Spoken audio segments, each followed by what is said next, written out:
us a bit about yourself and how you came to be connected in any way whatsoever with Laing and disciples there.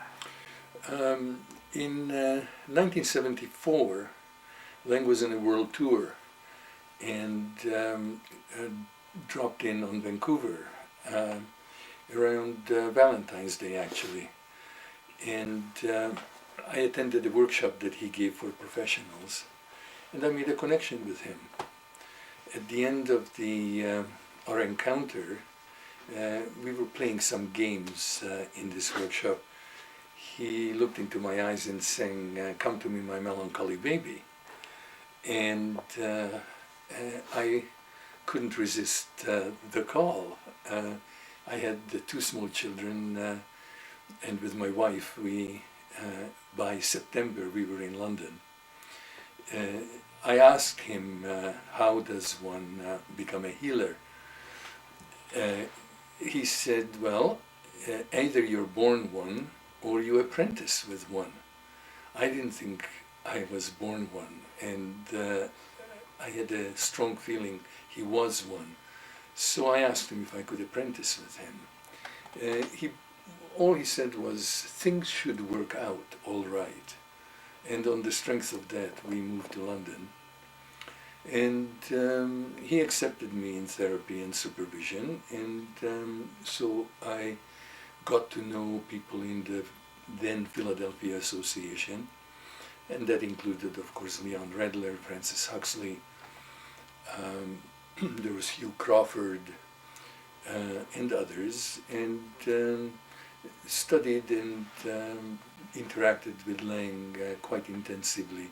For about a year, we spent about 7-8 hours a week together. And after that, we came back to Vancouver. I set up a private practice, and I've been working here ever since. But that year I spent in London from 74, 75 was absolutely crucial in my development, in my both professional and personal life. You make it sound as if you were seduced by Laing. Would you describe him as a shaman?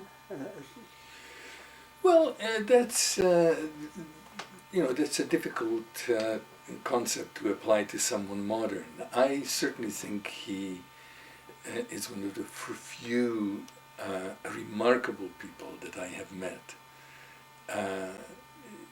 It's hard to know what powers he had, and but I would call it a seduction. Actually, it was an invitation. It was a recognition. He considered himself melancholy, and he recognized my own melancholy nature. He actually said that anyone who is not melancholy these days is out of touch with reality. I think it was an opportunity. I was looking for a teacher at that time, and he just happened to come exactly at the right time. Erich Fromm came a few months before him, and from reading their writings, I was just as attracted to Erich Fromm as I was to Ronnie Laing.